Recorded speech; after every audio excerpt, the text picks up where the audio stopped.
And now I want to turn to an American conservative, Russell Kirk, who is in the Jeffersonian and Burkean conservative tradition. There he is, looking mighty dapper. One thing you'll notice if you Google Russell Kirk is that he was quite a dresser, and in his youth was, I have no other word for it, dapper. That is a well put together guy. As is my habit, I went to an authoritative source online for the biographical material about Russell Kirk to get what I would assume Russell Kirk would himself approve of, which I try to do when I can. So this material is from the Russell Kirk Center, which actually exists on the Kirk property and utilizes his home. Russell Kirk's dates are 1918 to 1994, and that means that he didn't live to be very old. He lived to be 76 years old. And at the beginning of his biographical material on the Russell Kirk Center website, it says, for more than 40 years, Russell Kirk was in the thick of the intellectual controversies of his time. He is the author of some 32 books, hundreds of periodical essays, and many short stories. Both Time and Newsweek have described him as one of America's leading thinkers, and the New York Times acknowledged the scale of his influence when in 1998 it wrote that Kirk's 1953 book, The Conservative Mind, quote, gave American conservatives an identity and a genealogy and catalyzed the post-war movement. And I might just add that this was probably written at a time when Time and Newsweek weren't as thin and devoid of substantive content as they seem to be now. I remember growing up that Time and Newsweek were fairly well-respected and authoritative magazines, but I've taken a look at them recently, and it seems as though they've adopted the idea that the American reader has a very short attention span. Quoting again from the site, Dr. Kirk wrote and spoke on modern culture, political thought and practice, educational theory, literary criticism, ethical questions, and social themes. He addressed audiences on hundreds of American campuses and appeared often on television and radio. So you might say that Russell Kirk was a leading public intellectual, and he, in some ways, was part of the movement that popularized conservatism, but as we'll see, he departed company from the type of conservative which became predominant in American conservative movements. And we see that departure coming out in his agrarianism and in the classical bent of his particular kind of conservatism. He is one of the few influential conservative thinkers that America has produced. A little bit more material from the bio. He edited the educational quarterly journal, the University Bookman, and was founder and first editor of the quarterly Modern Age. He contributed articles to numerous serious periodicals on either side of the Atlantic. For a quarter of a century, he wrote a page on education for National Review, which was a conservative weekly, which still exists, and for 13 years published through the Los Angeles Times Syndicate, a nationally syndicated newspaper column. The Modern Age still exists too. It's run by the Intercollegiate Studies Institute, which is a conservative, education-oriented think tank. His second book, The Conservative Mind, 1953, is one of the most widely reviewed and discussed studies of political ideas in this century and has gone through 7 editions. Well, I had you read a piece by Allan Carlson from the blog The Imaginative Conservative. It's the imaginativeconservative.org. The piece was entitled Russell Kirk, Northern Agrarianism and the Function-Rich Family. The Imaginative Conservative is a blog that promotes an alternative type of conservatism that is more agrarian and more classically oriented and differs from the contemporary type of conservatism that's most popular, or at least was until recently. Everything's kind of up for grabs at the moment. But until at least recently, the predominant type of conservatism was a free market-oriented type conservatism that that had a lot to do with economics, and a diminishing amount to do with the family, community, and things like that, although it speaks to that, but the emphasis is on economics. Whereas the type of conservatism that's promoted by the Imaginative Conservative is a sort of communitarian type of conservative, an older type of conservatism that is more along the Burkean lines. So one of the things that is mentioned in this article is the Southern Agrarian tradition. And I have a picture up there of a book that was very influential in establishing the Southern Agrarian tradition with these so-called 12 Southerners, 12 authors who contributed to this book, I'll Take My Stand, the South and the Agrarian Tradition. Of the Southern Agrarians, Ralph Ansel wrote in the First Principles Journal, "The Southern Agrarians comprise primarily the 12 Southern writers who authored the book I'll Take My Stand from 1930, a kind of manifesto against modernism. The authors were John Crow Ransom, Andrew Little, Henry B. Klein, Stark Young, Lyle Lanier, Frank Owsley, Alan Tate, Donald Davidson, John Gould Fletcher, Herman Nixon, Robert Penn Warren, and John Donald Wade. Many of the contributors had earlier formed a literary group and a magazine called The Fugitive. The image of the agrarian as their ideal developed later as they became increasingly aware that the South had certain features worth preserving and that central to the good things of life they wanted to defend was social stability and closeness to the soil." I wanted to just mention them and note their influence because, as the author of the Imaginative Conservative piece points out, Russell Kirk in many ways reflects the values of the Southern Agrarians, even though he's a Northern Agrarian because of where he happened to live, which is in Michigan, not exactly a Southern state. But he was influenced by the Southern Agrarians as well as the Jeffersonian tradition, and of course the conservatism of Burke. Ansel writes, "The Southern Agrarians stressed that human nature is as frail as it is constant. The forces of rapid change and heightened consumption oppress a soul that requires stability, closeness to inscrutable creation, and a sense of the holy and mysterious in life. They complained that modern ways of living, aided and abetted by science, never let man rest, since such ways were at peace with neither society nor creation. In industrial modernity, the human soul is brutalized and exploited to an extent equaled only by the suffering of creation in general. Industrialism, in fact, wages continuous warfare on creation, ceaselessly endeavoring to exploit and manipulate her in the name of material progress. This total commitment to a Cartesian matter in motion elbows out the satisfaction of higher needs.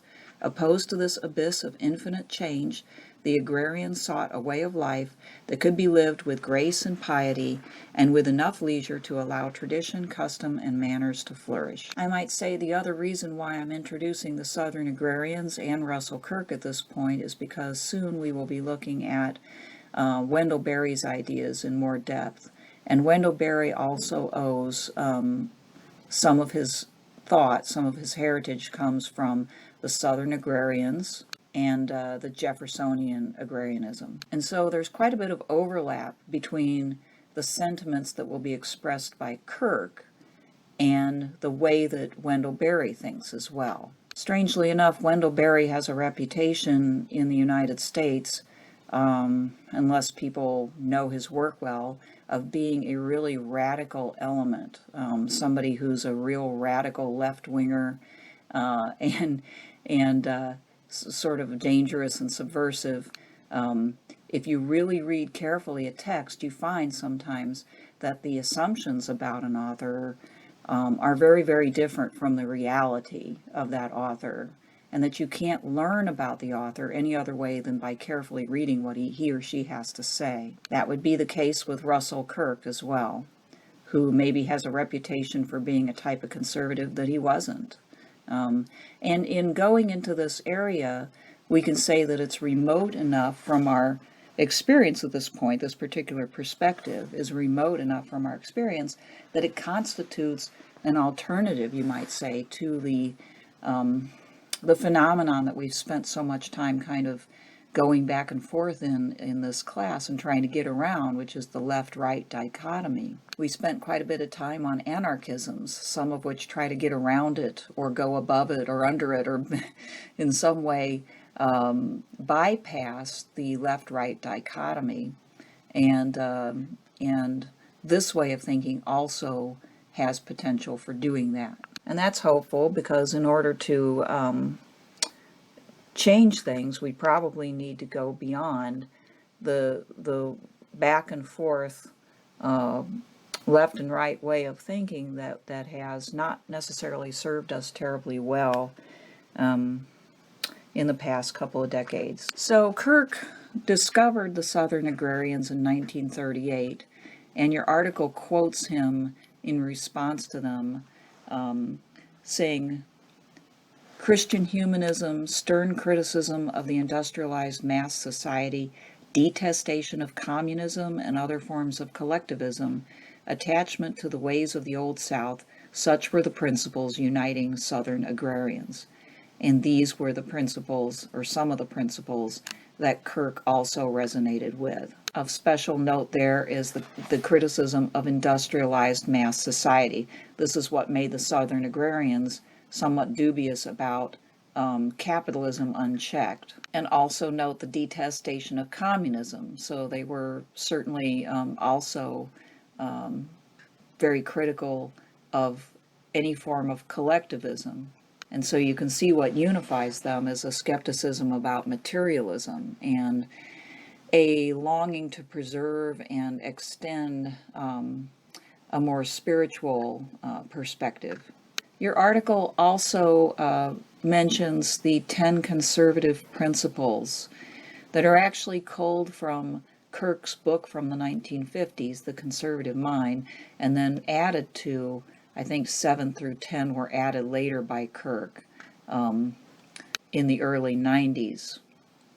So I found them also on the Russell Kirk Center website, and so I got these 10 from the full 10 from there. These stay at a fairly abstract level, but you can see within them the Burkean nature of Kirk's conservatism, and you can think about how some of this would apply to people's relationship to the land, to the food system, as well as to each other. The first conservative principle is the conservative believes that there exists an enduring moral order. So this amounts to a claim that the moral order does not change according to individual or group whim. That is, it doesn't endorse moral relativism. But then the next principle, second, the conservative adheres to custom, convention, and continuity. That would seem like it contradicts the first one, but it really reflects Edmund Burke's embrace of both. In other words, there's an underlying moral order, or Burke sometimes called it natural law, or even natural rights.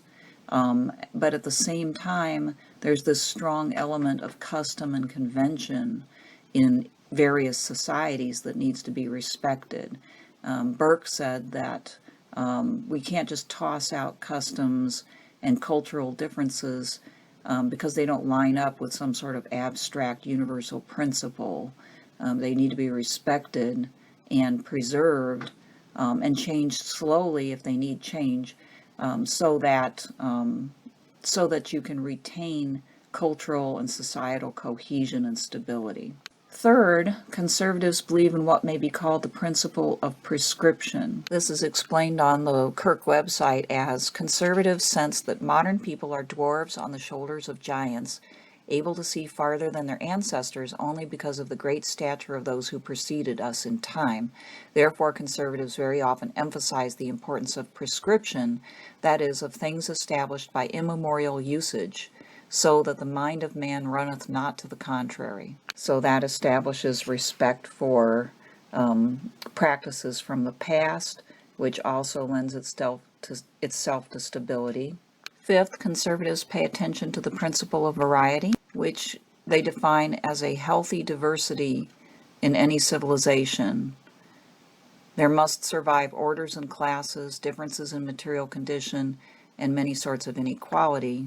And there's a strong statement here against egalitarianism, of insisting that everybody fit the same mold, and that there shouldn't be any outliers. Sixth, the principle of imperfectibility claims that man being imperfect, no perfect social order can ever be created. So that's another statement against utopianism, which can cause government to become overbearing and tyrannical. Seventh, conservatives are persuaded that freedom and property are closely linked.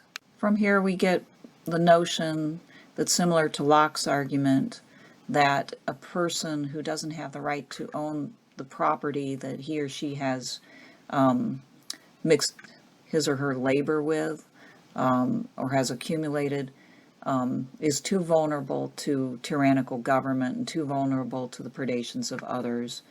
But it also reflects the idea through agrarianism that especially property and land and the ability to use it to supply yourself and others locally and directly gives people more independence relative to government, relative to other people in other places as well. It's a source of freedom and independence. The eighth principle is conservatives uphold voluntary community quite as they oppose involuntary collectivism.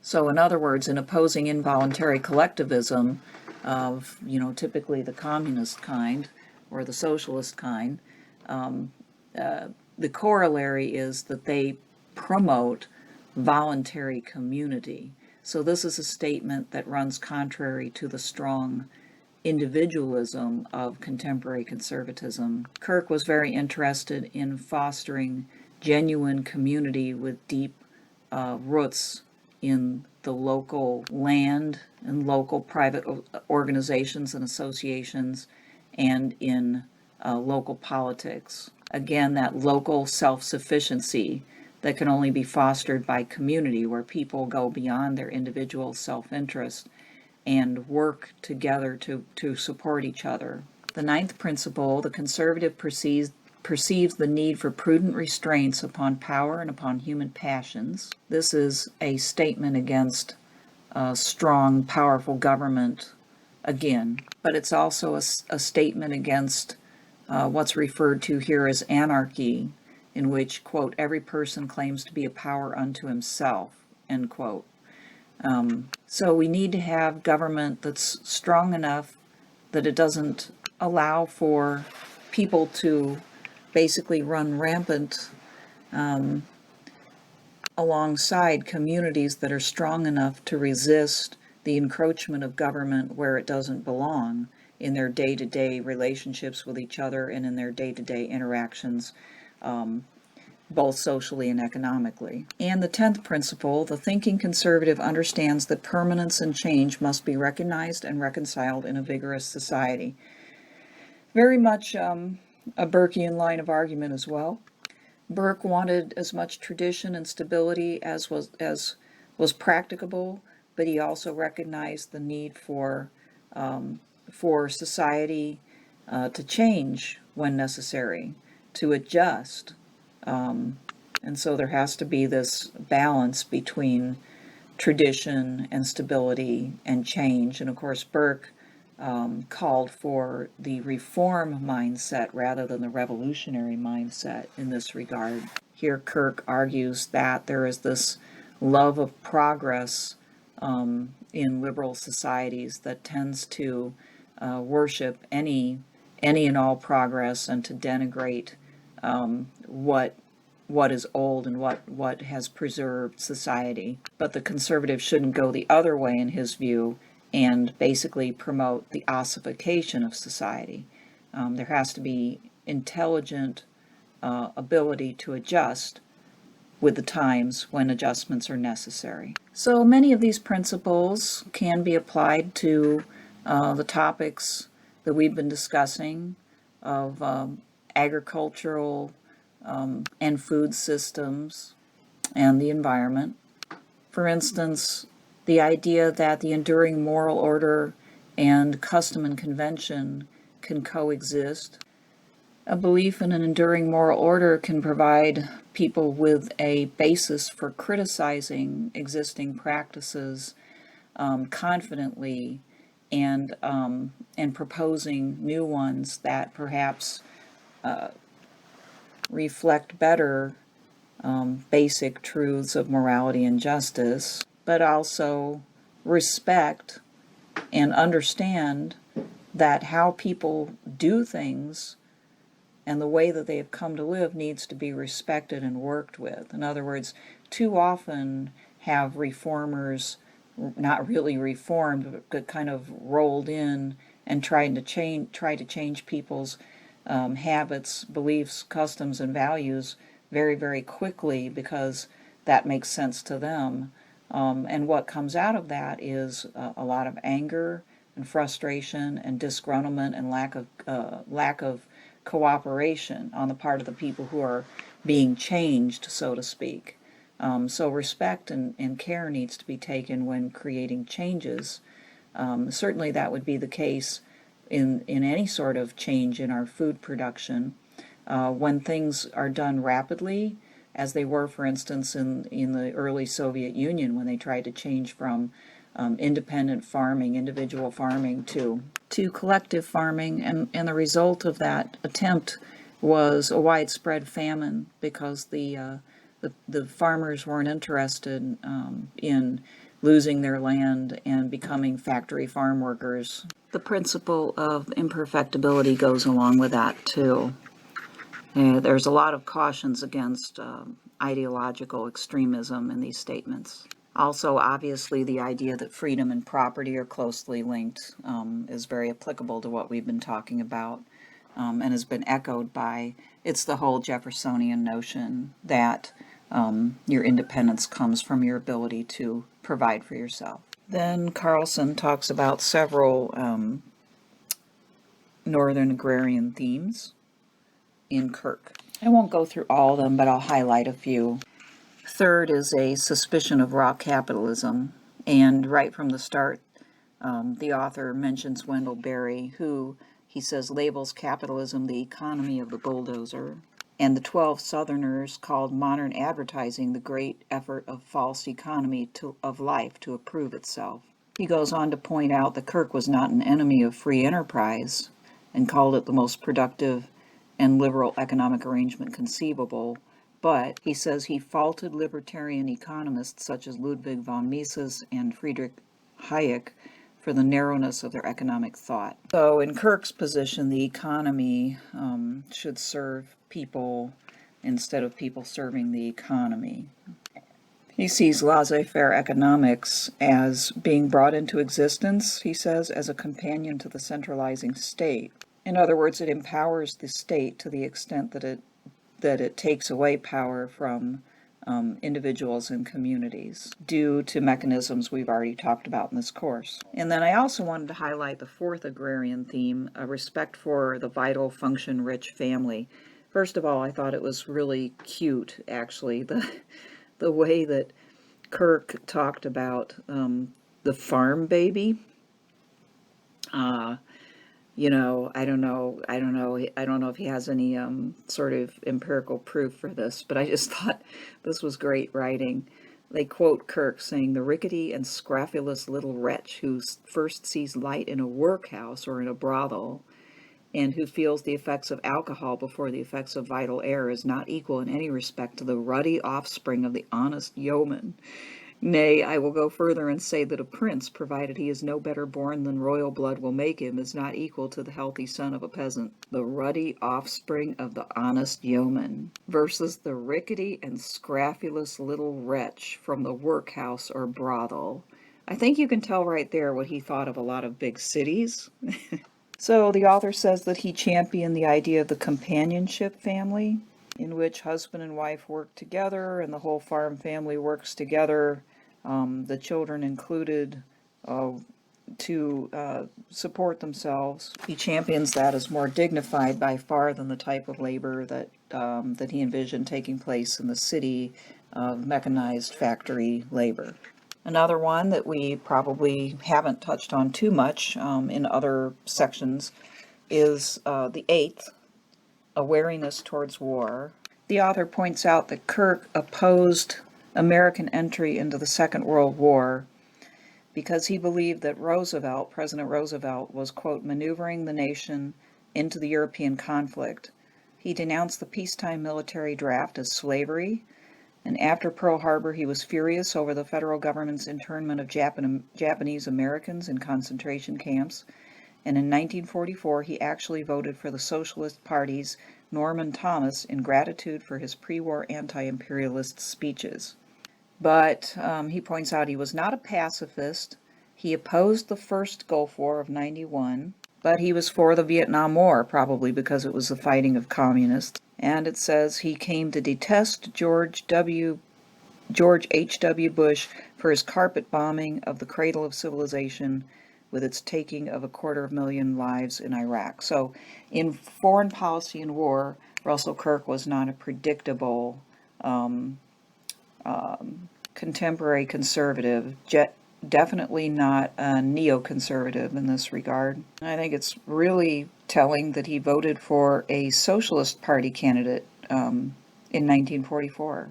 That despite the fact that he didn't like collectivism, but he actually saw the Roosevelt administration as, through getting us into the war, promoting centralization and mass industrialization and a real change in the American economy, which it did do. But one can certainly argue that the intervention was absolutely necessary given the situation. And I also just wanted to point out at the very end of the article, there's a title, A Glimpse of God, which deals with Kirk's spirituality to a certain extent.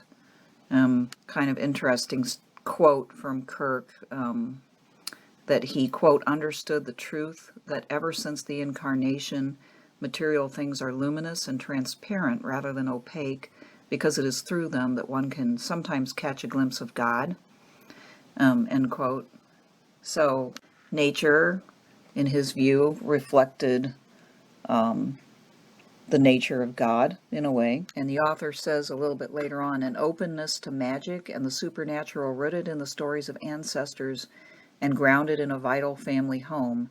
This is the purest expression of the agrarian ideal. And he attributes those sentiments also to Russell Kirk. So anyway, an interesting figure all around, and one that many people now are not familiar with, even if they are of a conservative bent. So there you have it, and I hope you enjoyed learning a little bit about Russell Kirk. All right, bye.